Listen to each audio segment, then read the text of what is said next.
இந்த வீடியோ பிடிச்சிருந்தா லைக் பண்ணுங்க, ஷேர் பண்ணுங்க, சப்ஸ்கிரைப் பண்ணுங்க. என்ன வேணா பண்ணிக்கலாம். பாய். ஹாய் வியூவர்ஸ், எல்லாம் எப்படி இருக்கீங்க? இன்றைக்கி ஒரு புது வீடியோவில் சந்திக்கலாம் வாங்க. சன்னா மசாலா எப்படி செய்கிறதுன்னு பார்க்கலாம்.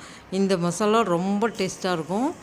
சப்பாத்திக்கு இது அடிச்சிக்க சான்ஸே இல்லை. வேறு எந்த டிஷ்ஷுமே நல்லா இருக்காது. இதுதான் ரொம்ப சூப்பராக இருக்கும். பாருங்கள், சப்பாத்திக்கு எண்ணெய் 100 ml சேர்த்துருக்கேன். கடுகு சேர்த்துட்டு சோம்பு போடணும். சோம்பு போடுற வீடியோ கட் ஆகிடுச்சு, அது ஆன் ஆகாமல் போச்சு. சோம்பு கொஞ்சம் போட்டுக்கோங்க. பெருஞ்சீரகம், சோம்பு 1 ஸ்பூன் அளவு போட்டுக்கோங்க. வெங்காயம், பூண்டு, வெங்காயம் பாருங்கள், சின்ன வெங்காயமும் பெரிய வெங்காயமும் கலந்து 150 கிராம் வச்சுருக்கேன். 50 கிராம் பூண்டு, கருவேப்பிலை சேர்த்து நல்லா வதக்கிக்கோங்க. வதங்கின பிறகு உருளைக்கிழங்கு 1/4 கிலோ கட் பண்ணி சேர்த்துக்கோங்க.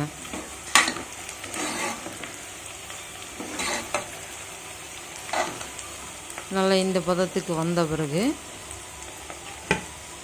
உருளைக்கிழங்கு சேர்த்துக்கோங்க. ரொம்ப வெங்காயம் வதங்கணும்னு இல்லை, ஏன்னா உருளைக்கிழங்கும் கொஞ்சம் பாதி அளவாவது வேகணும். அப்போ தான் அந்த பச்சை ஸ்மெல் இல்லாமல் உருளைக்கிழங்கோட வாசம் இல்லாமல் நல்லாயிருக்கும்.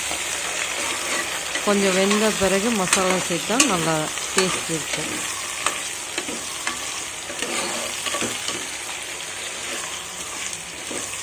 இது ஒரு 50% வேகட்டுங்க.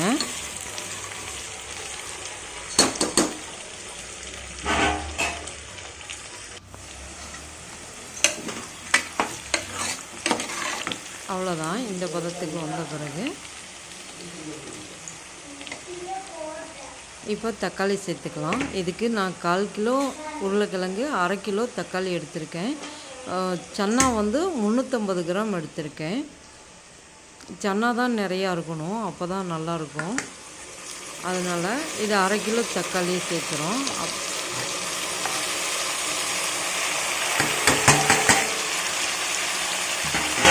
தோசைன்னா மாவு புளிப்பு இருக்கும், ஆனால் சப்பாத்திக்கு புளிப்பு இருக்காது இல்லைங்களா?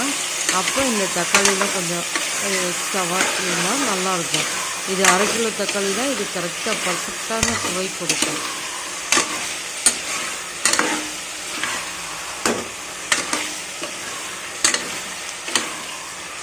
தக்காளி வதங்கணும்னு அவசியம் இல்லைங்க.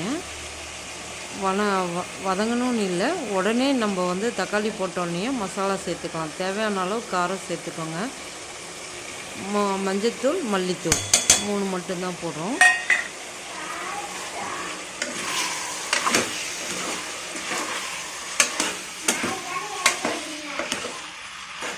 இந்த கிரேவி யார் சாப்பிட்டாலும் நல்லா இருக்குன்னு சொல்லுவாங்க எங்கள் வீட்டில்.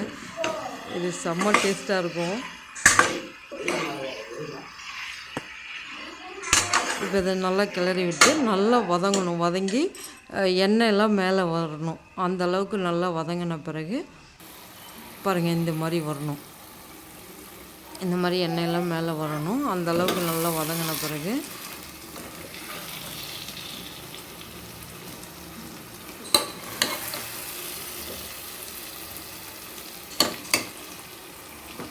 இப்போ சன்னா நம்ம வேக வச்சு எடுத்து வச்சுருக்கோம்.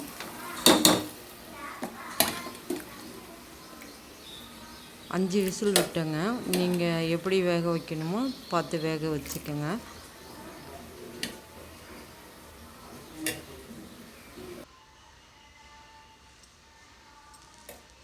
இப்போ இந்த சன்னா நிறைய தண்ணி இருக்குது பாருங்கள். இந்த தண்ணியே போதும் இந்த கிரேவிக்கு. இதை அப்படியே சேர்த்துக்கலாம். சன்னா உப்பு சேர்த்து வேக வச்சுருக்கோம். இந்த காய், தக்காளி, வெங்காயம் இந்த மசாலாவுக்கு மட்டும் உப்பு சேர்த்துனா போதும்.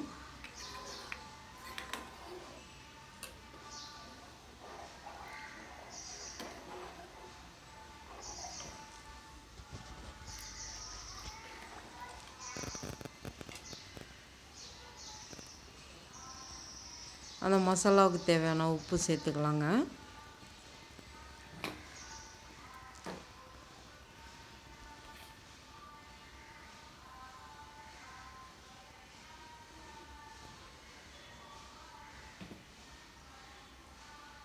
கொஞ்சமாக பாருங்கள், கொஞ்சமாக சேர்த்துக்கங்க.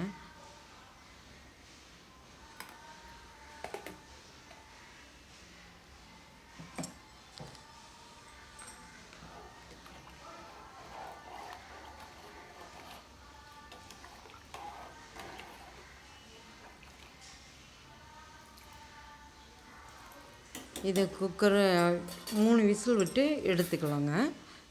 இப்போ 3 விசில் விட்டுடலாம், மூடி வச்சிடலாம், அவ்வளோதான். இதுக்கு மேலே மசாலா எதுவும் சேர்த்துறதில்ல, இந்த 3 மசாலா தான் சேர்த்துறோம். 3 விசில் வரட்டுங்க. அதுக்குள்ளே நம்ம தேங்காய் வந்து அரை மூடி தேங்காய் எடுத்துக்கிறோம். பெரிய தேங்காயில் ஒரு அரை மூடி. இதை வந்து துருவியும் போடலாம், இல்லையா நான் மிக்சியில் தான் தூள் பண்ணி போடுறேன். தண்ணி ஊற்றாமல் இதை தூள் பண்ணிக்கணும். பாருங்கள், 3 விசில் வந்துடுச்சு. இப்போ இறக்கிட்டோம். இப்போ இந்த தேங்காய் துருவலை போட்டுக்கலாம்.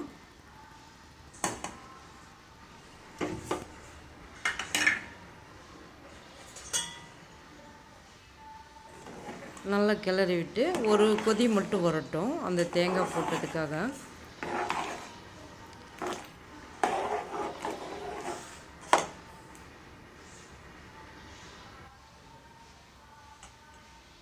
அவ்வளோதாங்க, கொதி வந்துடுச்சு. இப்போ கொத்தமல்லி இலை சேர்த்துக்கலாம்.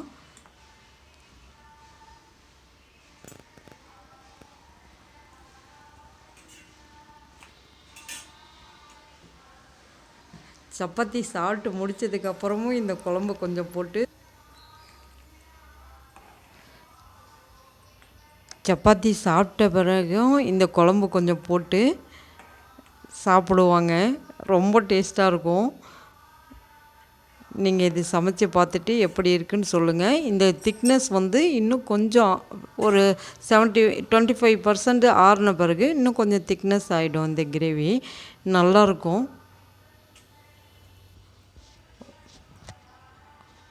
ரொம்ப டேஸ்டான கிரேவி. செஞ்சு பார்த்துட்டு சொல்லுங்கள் எப்படி இருக்குன்னு.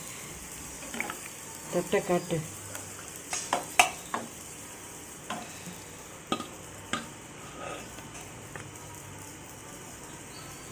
சாப்பிட்டு பார்த்து எப்படி இருக்கு சொல்லு.